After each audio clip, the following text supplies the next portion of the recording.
All right, good evening, everyone, and thank you for joining us this evening as we talk about bicycle and pedestrian improvements in the city of Manassas. My name is Brian Leckie, and I'm the city's transportation planner in the Department of Community Development. With me are John Keenan, Sung Chung from the Department of Engineering.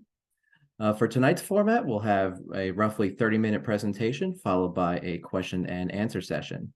All participants are muted and will be for the length of the meeting. So please feel free to type in any questions you may have in the chat box, and we will answer them during our question and answer session. This meeting is being recorded, and a recording will be posted on the website within the next few days. Para las personas que hablan español, una traducción por escrito de esta presentación está publicada al sitio web de la ciudad Manassas via DACA para inclinada Trails. Si tiene preguntas o comentarios o desea información adicional, llame a 703-257-8223. So we'll start with an overview of the transportation planning program and then go into recently completed projects, followed by introducing a new project that is currently in the planning phase. And then we'll discuss updates for projects that are in various stages of project development beyond the planning phase.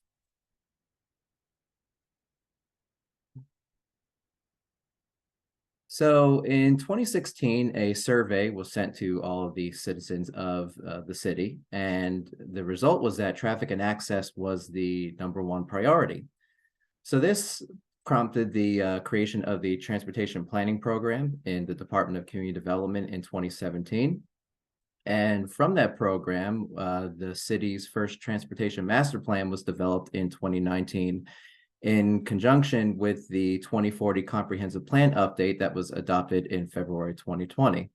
So recommendations from the Transportation Master Plan were included in the Comprehensive Plan, and this information helped guide what was included in the Bike Network Plan and the Pedestrian Network Plan in the Mobility chapter of the Comprehensive Plan.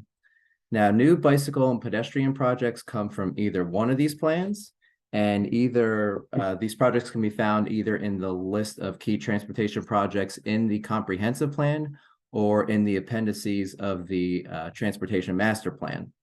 Now, the list of key transportation projects in the mobility chapter is not ranked in order because it includes other types of transportation projects beyond bicycle and pedestrian projects. But the Transportation Master Plan Appendix D, which are pedestrian projects, and Appendix E, which are bike projects, are both ranked in priority order. And the thing on the right shows the Appendix D as an example. So a higher ranking would mean a higher priority for us to develop and build the project. Now, for bike projects that only require striping the roadway without any significant modifications to the existing right-of-way, then we would look at the pavement management plan and coordinate with Public Works if we see that a roadway section that is scheduled to be paved calls for bike lanes or a sign shared roadway in the comprehensive plan. So as these streets come up for paving, then they would get striped with on-road bike markings accordingly.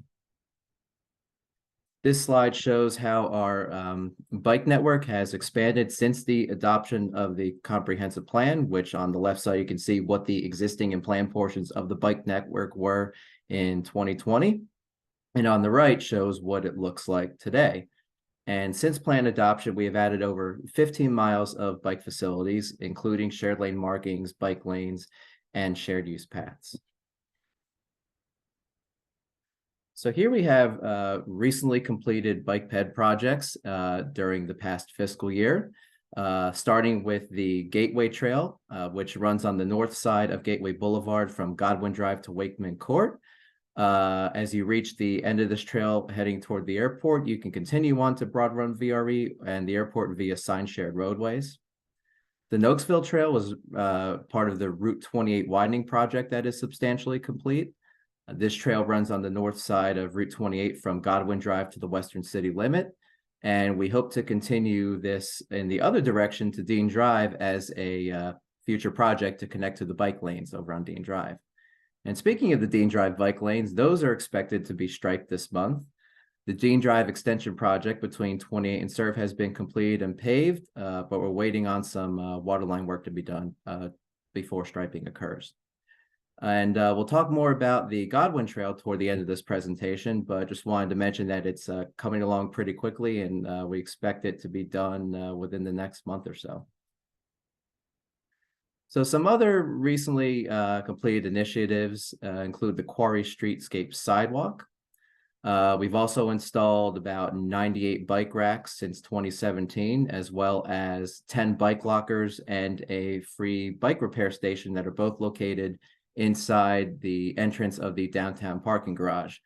We will also have about 30 new bike racks being installed this summer. About half of them will be at Osborne High School.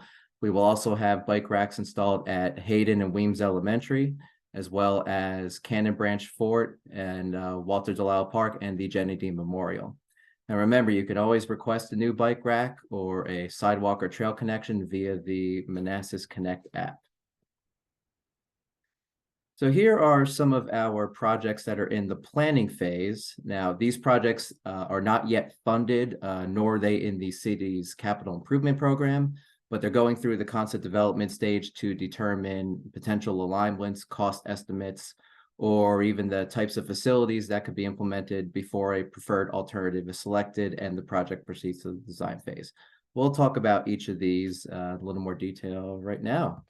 Starting with our new project, which is the Sudley Road Bike Facilities.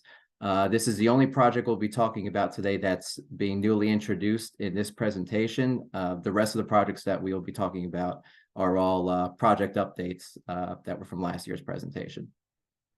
So this is a 1.2 mile bike connection on the west side of Sudley Road between Godwin Drive and Grant Avenue. It was included in the comprehensive plan and the transportation master plan because of its connections to employment centers, as this is a major commercial corridor in the city that includes Prince William Hospital right in the middle of it. And this would also connect to the existing bike facilities on Stonewall Road, the bike lanes we have there, as well as the future trail network for when the northern portion of the Godwin Drive Trail gets built. We have three alternatives. The first one is a shared use path on the west side between Godwin Drive and Grant Avenue. Alternative A2 is a shared use path between Godwin Drive and Stonewall Road following the same alignment. And then we have option E, which are off-street bike lanes between the Prince William Hospital entrance and Stonewall Road, with a shared use path on both ends of the corridor, similar to what we see in alternative one. The concept plans right now are currently still under development. We actually just got the plans for alternative A1 this morning. So city staff and various departments still need to review it, as well as the other two alternatives when we receive them. Before they become final. And once they are, then they will be posted to the project website, by which it will be ready for the public to vote for their favorite option and provide feedback. So we'll post that survey hopefully within the next few weeks as soon as they become finalized. So now I'll just talk briefly about each of these options. Here is the initial drawing for alternative A1. As you can see, this is the shared use path that goes from Godwin Drive down to Grant Avenue. And one thing I want to point out is that all of these options include bike lanes on Diggs Road to connect to the emergency room back here. And also this option includes shared lane markings along the service road, the Sudley Road service road, starting right by the St. Thomas Methodist Church and continuing on to Plantation Lane, where then you can cross Plantation Lane using an enhanced crosswalk here. This is alternative A2, which is basically the same thing as A1, except it stops at Stonewall Road. And the reason for this is because the shared use path is this is a real commercial corridor, and a shared use path that continues down to Grant between Stonewall and Grant is a highly residential area. So we wanted to give them the option, those homeowners, to if they wanted to have a shared use path going through their residential area or not. So this option would connect Godwin Drive, the Prince William County limits with the existing facilities on Stonewall Road. And finally, we have option E, which is would be a new pilot in the city to have off-street bike lanes. These would run generally from Stonewall Road to the hospital entrance, but the northbound side, we would have the off-street bike lane in the median between the main part of Sudley Road and the service road, where the existing sidewalk is. And then we would move the sidewalk over to by where the businesses are on the other side of the service road to get some more foot traffic right directly against those businesses. So the way these bike lanes would work is that they would be off the road and up on the curb, but next to the roadway, with the sidewalk, basically where the existing sidewalk is, and then move the sidewalk to the right of the curb. So this would involve one-way travel for bike facilities, while the sidewalk would offer two-way travel for pedestrians.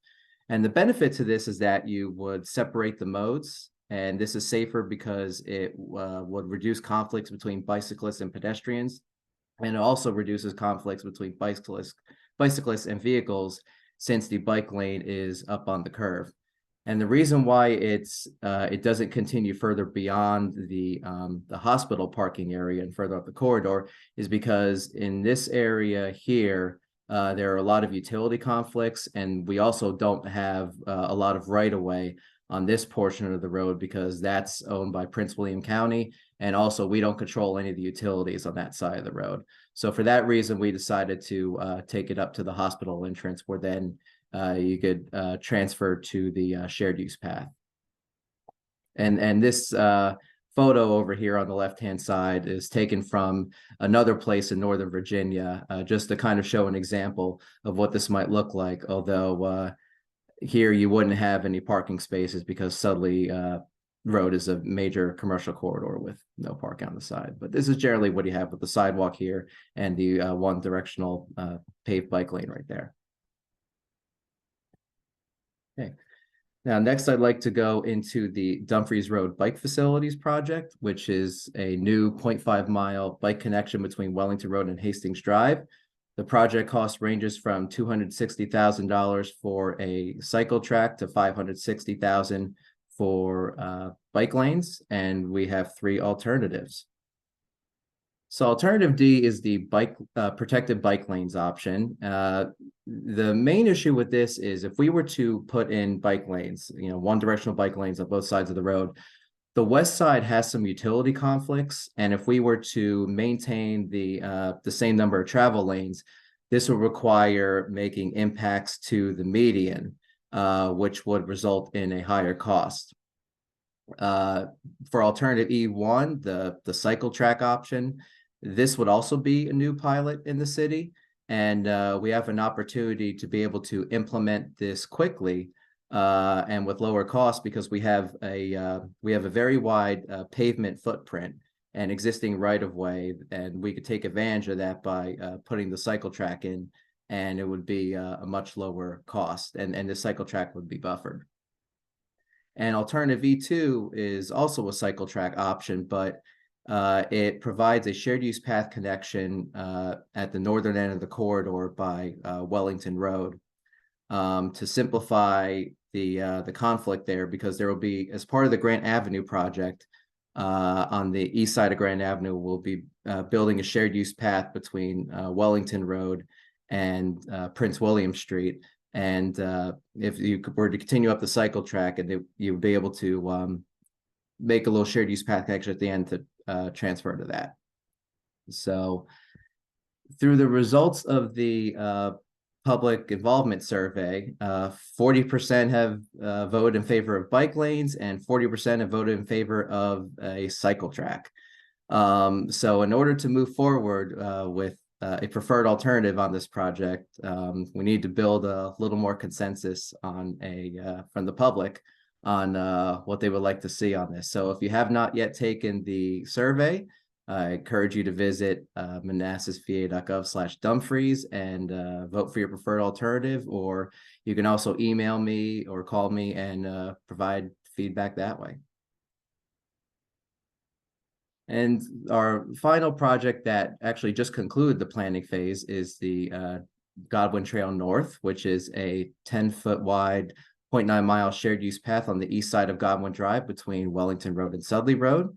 This includes pedestrian improvements at Ashton Avenue and Godwin Drive, and it was recently recommended by VDOT for smart scale funding. And we hopefully expect the Commonwealth Transportation Board to approve this project within the next few weeks. The project cost has increased to $11.9 million, and this is due to factors such as inflation and contingencies from VDOT's new cost estimating workbook. So here are some of the projects that we have that are currently funded. The Stonewall Park Trail and the Dean Drive bike lanes will be funded in future years for design. So no work has started on those just yet, but they are in the CIP. The Grant Avenue project has begun construction with a project completion date of about 18 to 24 months from now. And this will, as I said, include a shared use path on the east side of the road between Prince William Street and Wellington Road. And as for the projects that you see in bold, we'll start tackling all of these now, starting with the Sudley Sidewalk project. This project will be a 0.7-mile sidewalk with a 6-foot buffer on the east side of Sudley Road between Mathis Avenue and Grant Avenue. And the sidewalk width will be 5 feet from Grant Avenue to Portner Avenue and 6 feet from Portner Avenue to Mathis Avenue. Now, the survey results for this project showed that 47% were in favor of the 6-foot buffer option, while 53% voted in favor of the 3-foot buffer option. So the results were pretty close together. And upon being presented with this information at the January CIP hearing, the Planning Commission recommended proceeding with the 6-foot buffer option, as this adds increased comfort and safety for pedestrians with greater separation from traffic. And it also allows for street trees to be planted for beautification purposes.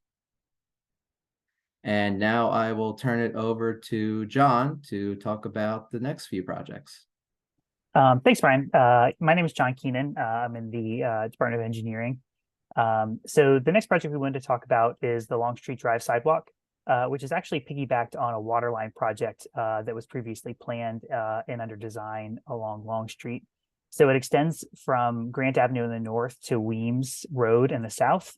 And there will also be a small connection between Weems and Sudley, along Weems between Longstreet and Sudley to make the connection to Sudley Road and ultimately the Sudley sidewalk project that Brian was just speaking about. And this is a project that really came into fruition as it was a priority, and there was another effort being done to do a waterline replacement along Longstreet Drive. And so we wanted to lump the two projects together to minimize the disturbance to the residents along the neighborhood there.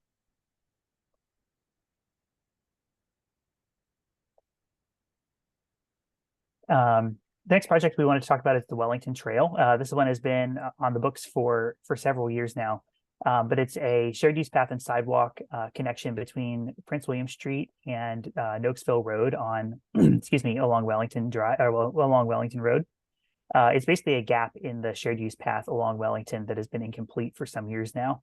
At the Prince William Street intersection, it will connect to the existing shared use path there. And then on the north end, near United Rentals is where the existing shared use path picks up again to head to the northwest along Wellington. It's about 1,800 feet long. The road, due to the restrictions of the railroad, the Norfolk Southern Railroad has, it's going to be narrowed to 6 feet at those railroad crossings to allow us to build it.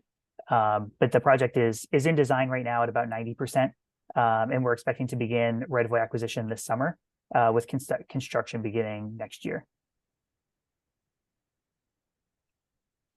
Dean Park is an upcoming project that is obviously focused on park improvements, but there is going to be a bike and ped component to it. There will be new asphalt trails around the proposed sports fields. There are proposed rectangular grass fields with lighting and other new park amenities there. And the trails are also going to include some sort of educational signage that will be determined as we work our way through finalizing design and construction.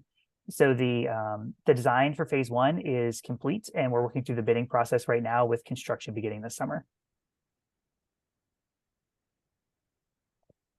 The Centerville Road and Liberia Avenue intersection is a dangerous spot for pedestrians currently. And so the project that we have proposed here will improve the crosswalks at all corners of the intersection. We'll be including pedestrian refuge islands at the southwest and south eastern corners of the intersection, to basically shorten those crosswalks and make it easier and safer for pedestrians to cross. They'll also include new pedestrian signals at the intersection. So that project the bids were just received last week, and so construction will be beginning within the next month or so, and that will be complete this summer.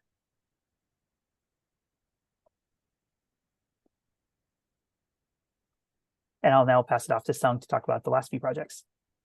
Good evening. My name is Sung Chung with the engineering department.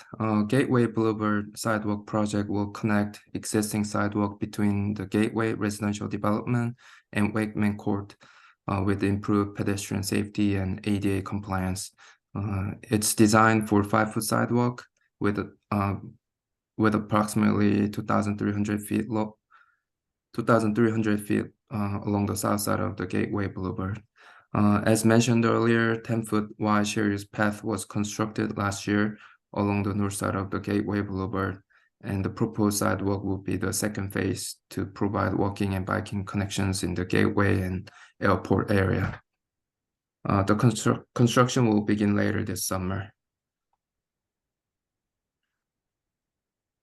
The Godwin Drive shared use path project is to connect existing trails between Wellington Road and Winners Branch Trail. It's mostly 10-foot wide, about 1.5 mile long, and it involves one railroad crossing, which would have a 6-foot wide crossing there.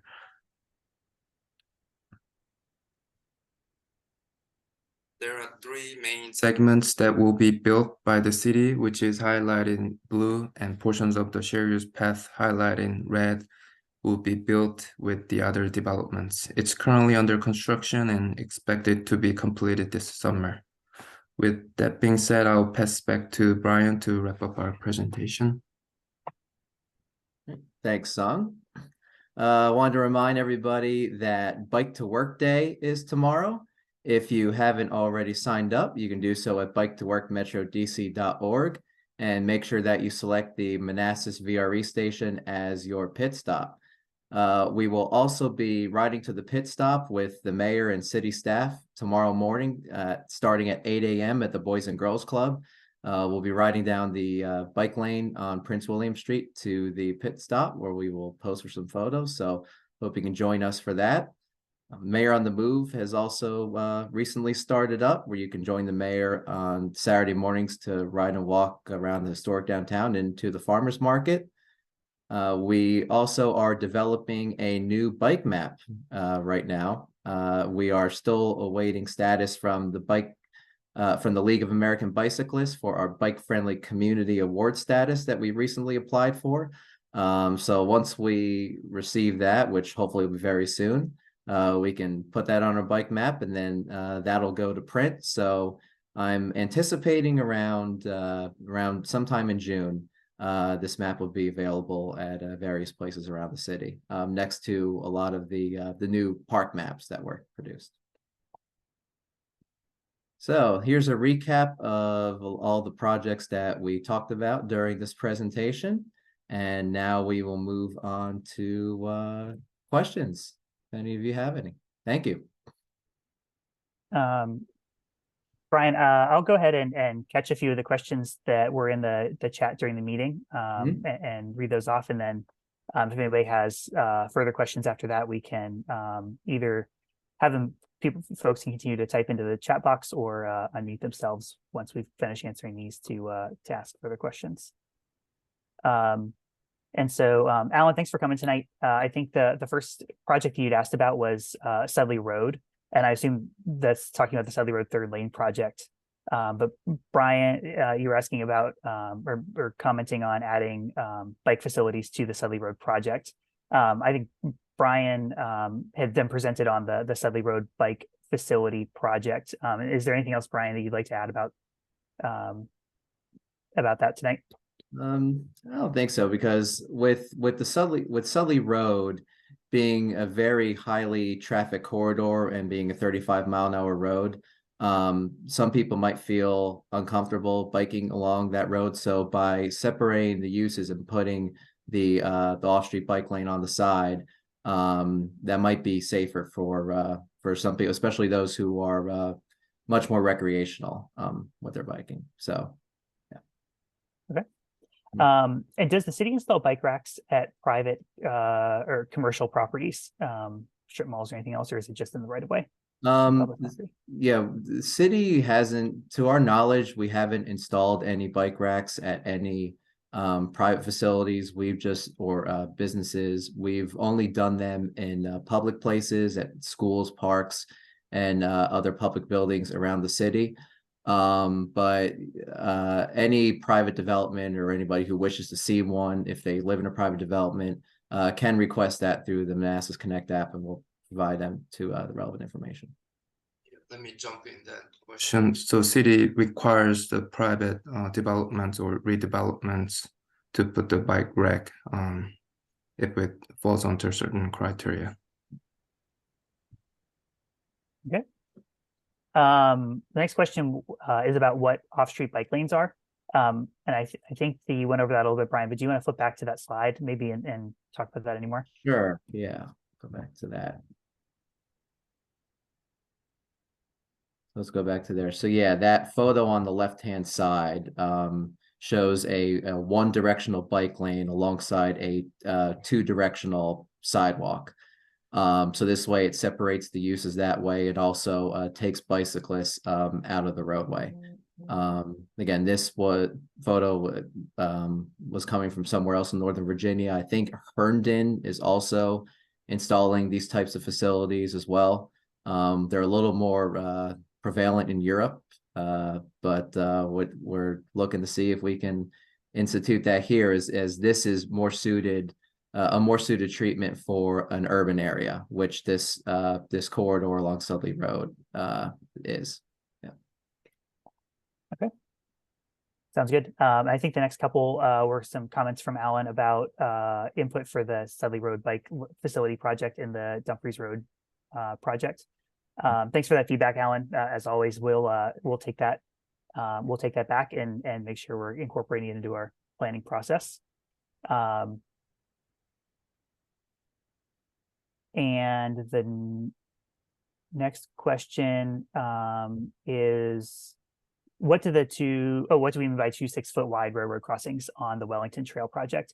That's actually 2 crossing locations. So where Wellington Road crosses the tracks, there are 2 distinct crossings. I think it's 3 or 4 tracks there at the end of Norfolk Southern Yard, and then followed by another singular crossing on the spur track that heads to the north there. So the sidewalk will be 6 foot wide and crossing the tracks in 2 different places.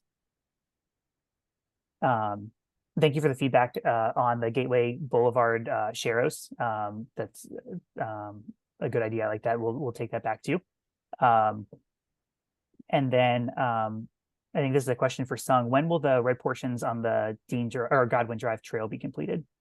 Yeah, so Brian, if you could back to the Godwin Drive Sharrows Path project slide. So there's 2 red portions, and one is in the ball field and the other one is in front of the data center. It's in the county. So county side, as far as I know, they're going through revision on their plan. So once the revision plan is approved, they're going into construction. So I'm assuming they'll take about a year or 2 to complete their developments. So it's part of their frontage improvements. And also ball field, I don't have the development schedule on the ball field, but with the Godwin Drive Sharrows Path project, we're gonna provide a temporarily connections to the ball field. So while we're waiting the full development on that parcel, the pedestrians and bicyclists can navigate through the ball field parking lot to go to the either side of the ball field area. Great, thanks, Tom. Yeah, and so at this point, I think that was all the questions that were entered in the chat box during the meeting. But if anybody else has questions, feel free to put them in there or raise your hand or unmute, and we're happy to answer any further questions.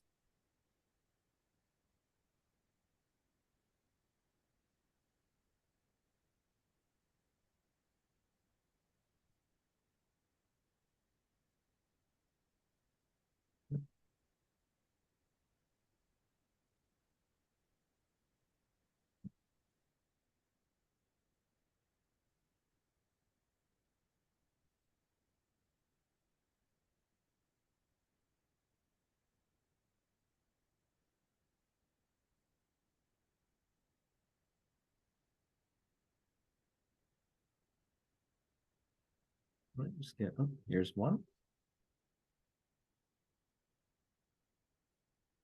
Yeah, so the question is, does the development on the parcel include any future development of the ball fields being redeveloped by the tech company Micron there at the corner of Nokesville and Godwin?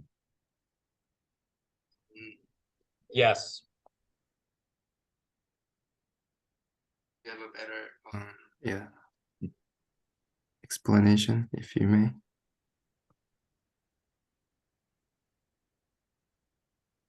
Yeah, for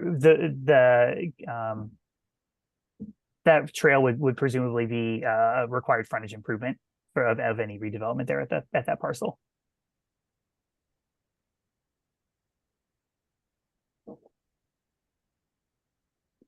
The next question is, how are the surveys advertised for residents to provide feedback?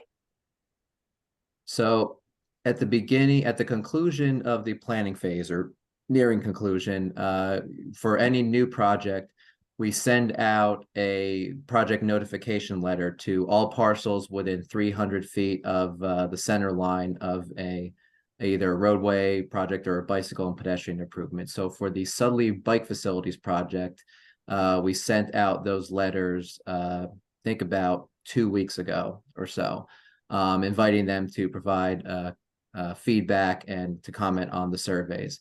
Now, the thing with that particular project is because we're having this meeting at the same time that the concepts are just kind of becoming available.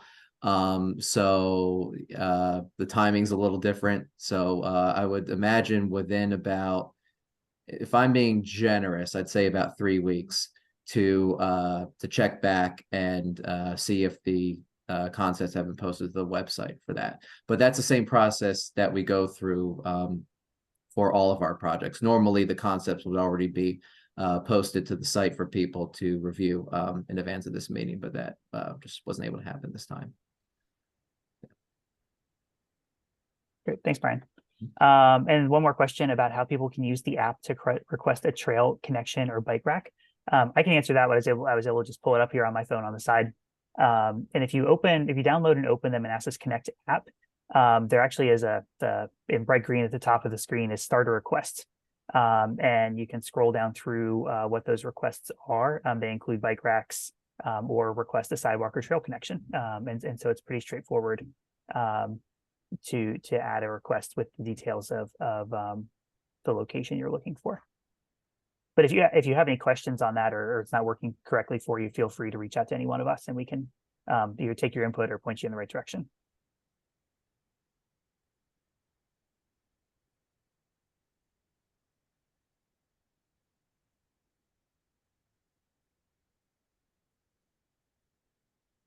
Does anybody else have any questions?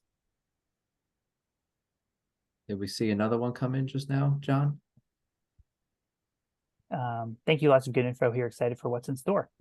We're happy to provide the info and let everybody know what's going on. Absolutely. Thanks for being here and thanks for the support. All right. Anybody else? Any feedback?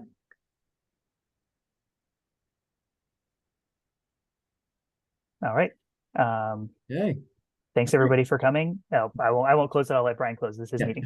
Right. Yeah, I just wanted to say, yeah, thanks again for joining us as we describe the work that we're doing to increase options for walking and bicycling in Manassas. And hopefully we'll see you at the pit stop tomorrow for Bike to Work Day. So yeah, and if you have any questions, feel free to reach out to any of us. And yeah, have a good evening. Thank you.